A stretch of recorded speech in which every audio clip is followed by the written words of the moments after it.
Eu quero, nesta hora, convidar o apóstolo João Lemos para vir até aqui, mais perto do altar. Nós vamos fazer uma oração neste momento. Estaremos passando a oportunidade ao servo de Deus que estará ministrando ao nosso coração e estará orando por todos nós no final deste culto.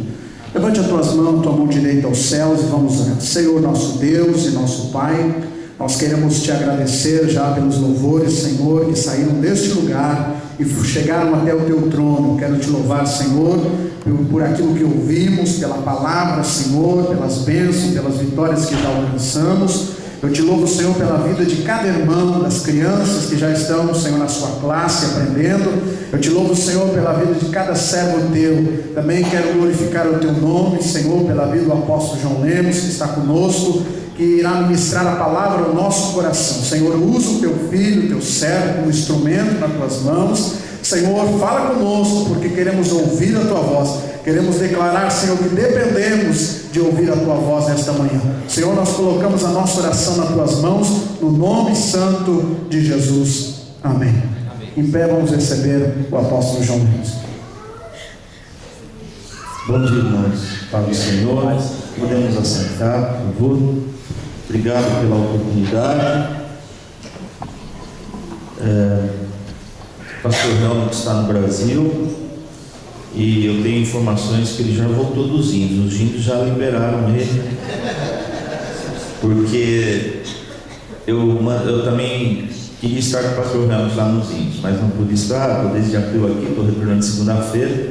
Mas uma equipe lá da nossa igreja do Brasil esteve com ele. Eles se encontraram em Goiânia e de lá eles foram até as tribos, e eu tenho certeza que ele vai ter muito boas notícias para contar para vocês. O Brasil tem muito índio, a gente não imaginava isso, né? Tem bastante índio ainda, e Deus vai abençoar ricamente esse projeto que está começando a nascer no coração, nos nossos corações. Já está no coração de Deus e está nascendo nos nossos corações. Eu gostaria que os irmãos abrissem a palavra do Senhor no livro de Efésios, capítulo 4. Eu gosto tanto desse texto, irmãos, que na minha Bíblia já está rasgado. Eu tenho que colar toda vez que eu vou ler o texto. E o Efésios 4 é um texto que eu particularmente gosto, porque eu nunca imaginei na minha vida que um dia eu seria separado para apóstolo, e muito menos para pastor. Eu fui gerente de banco muitos anos, e o Senhor foi me buscar lá no banco.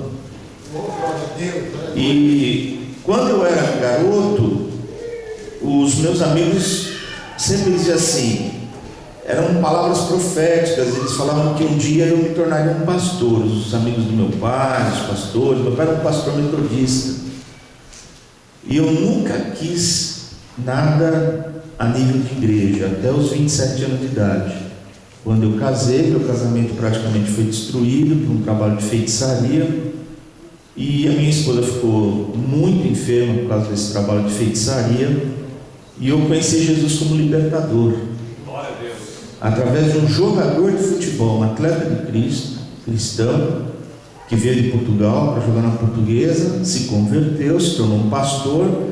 Eu me tornei amigo desse pastor, e através do ministério da vida dele de libertação é que eu me conheci Jesus como libertador, um português. E desde o dia que eu conheci Jesus como libertador, o meu coração mudou. Eu não queria mais trabalhar, a minha esposa começou a ficar preocupada, os meus pais ficaram preocupados. Eu só queria ler Bíblia, e eu só queria falar de Jesus. No banco eles me chamavam de pastor. Lá vem o pastor, todo mundo fugia de mim. E quando a gente se converte, quando eu vejo esse jovem que vem aqui na frente, ele está tão empolgado, né? E no fim todo mundo quer fugir dele. Lá vem o cara que vai falar de Jesus de novo. Eu era assim no banco, onde eu pegava, onde eu queria falar. E eu me tornei uma pessoa assim, muito amante da palavra de Deus. Só que aí Deus foi me dando sabedoria, foi me dando calma, foi me ensinando muitas coisas, e devagar o Senhor foi fazendo esse processo de transição. Eu fui devagarzinho diminuindo meu trabalho do banco, e fui ganhando mais tempo para trabalhar com o Senhor. Hoje eu posso, os últimos 20 anos da minha vida, eu praticamente só trabalho com o Senhor, graças a Deus por isso. E nunca imaginei que eu seria um pastor, um apóstolo, eu não tinha essas pretensões. A minha única pretensão era falar de Jesus para as pessoas. Eu queria falar, eu não estava muito preocupado com que posições nós poderíamos usar na igreja. Mas Deus, como é organizado, também não pode deixar as coisas soltas. Então Deus foi caminhando e eu acabei chegando nessa posição. Não é título, irmãos, isso que eu queria falar para os irmãos aqui. Muitas igrejas, principalmente no Brasil, nós não estamos acostumados com essas terminologias, apóstolos, profetas, mestres. Nós, nas nossas igrejas brasileiras, nós somos educados em conhecer mais o pastor e o evangelista. Então, normalmente as igrejas brasileiras, elas trabalham mais com os pastores e com os evangelistas. Quando aparece um outro ministério, parece que as pessoas se assustam e falam assim: uau, nós somos de Minas, que moda que é essa? Agora parece que está aparecendo mais gente. Antes era só pastor, a gente ouvia falar de presbítero, a gente ouvia falar de diácono, a gente falava do pastor. Agora começou a aparecer umas outras terminologias, bispo, né? Agora começa a aparecer apóstolos, profetas, mestres. E as pessoas pensam que, primeiro, elas pensam que isso é um título. Não é. Esse é o primeiro grande erro. Não é. Segundo, elas pensam que isso não existe. Outro grande erro: existe. Terceiro grande erro: isso era só no tempo de Jesus. Não é. É para os dias atuais. E para que serve? É título? Não. Então vamos ver. E aí eu quero inaugurar, se vocês me permitem, eu queria começar já a ajudar vocês a colher o ano de 2012. Nós já começamos o ano de 2012 hoje. Foi falado aqui que nós vamos colher muitas bênçãos. E eu já quero deixar uma bênção aqui para você, em nome de Jesus, para que você colha isso no seu coração, leve para o celeiro do seu coração, e de lá desse celeiro, você vai todo dia lá e tira alimento do celeiro para você comer. Ok? Então, se você vier comigo, por favor, Efésios capítulo 4, versículo 11. Eu queria que você conferisse na sua Bíblia. A igreja americana, se você conversar com americanos, para eles isso aqui já faz parte da vida cristã deles. Eles foram treinados assim. Mas nós brasileiros não. O apóstolo Paulo está mostrando um conjunto de dons que a igreja quase não fala. Nós falamos dos dons do Espírito Santo, nós falamos que cada um de nós tem uma certa vocação, mas nós não comentamos um determinado grupo de dons que está na Bíblia, que poucas pessoas pregam sobre isso e falam sobre isso. É o chamado dons de Cristo. Não é só o Espírito Santo que deu dons, não foi só o Pai que deu dons, Cristo também deu dons. Porque quando nós vamos estudar um pouquinho mais profundo, nós vamos ver que tem os dons que o Pai deu, os dons que o Espírito Santo deu e os dons que o Filho deu.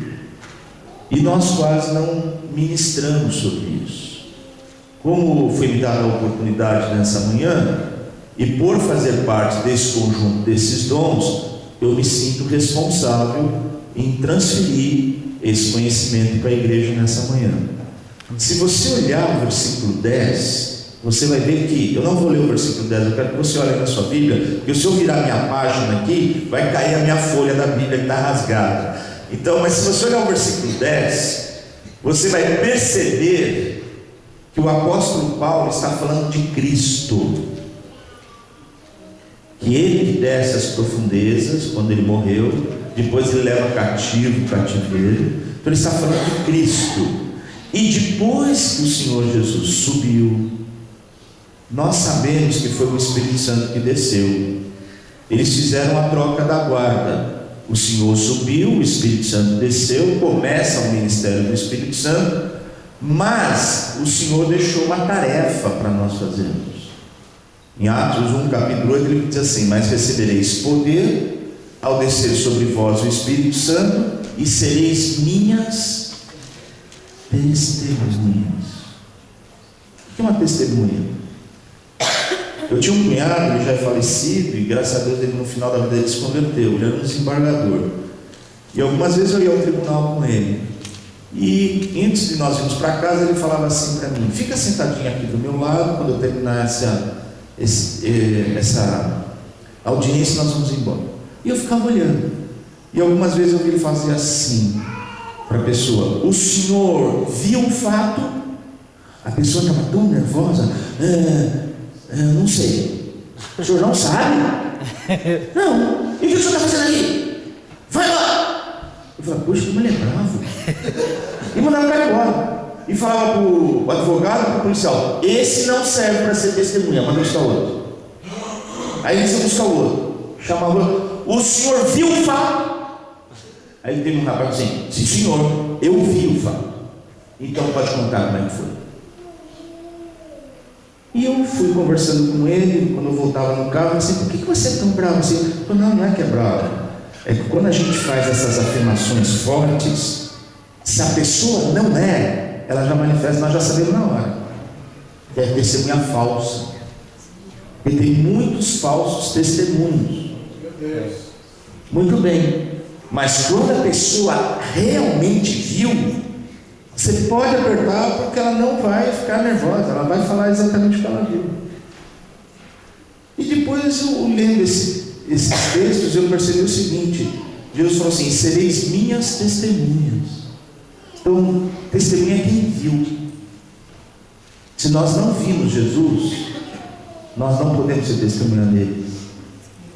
Se você não teve um encontro com Jesus, você não pode ser testemunha dele. Eu não tive um encontro com Jesus, eu tive uma trombada com Jesus. E devido ter encontro, né? Tem que trombada. Foi tão forte o encontro que eu tive que virou uma trombada. Porque quando eu vi a minha esposa jogada no chão, com as mãos todas voltadas para trás, o rosto enrugado e voz de homem saindo de dentro dela, e os demônios dizendo assim: daqui nós não saímos enquanto não cumprirmos a nossa missão. E a missão era matá-lo. E eu vi com os meus olhos, ouvi com os meus ouvidos, quando os pastores oravam para ela: em nome de Jesus, você não tem autoridade para ficar aí, e você tem que sair daí. E foi assim que eu conheci Jesus como libertador. Aleluia. Cada um de nós tem a nossa experiência. Eu tive a minha, você tem que ter a sua, alguns já tiveram, os novos que estão chegando estão começando a ter, mas o importante é que cada um de nós vai conhecer Jesus.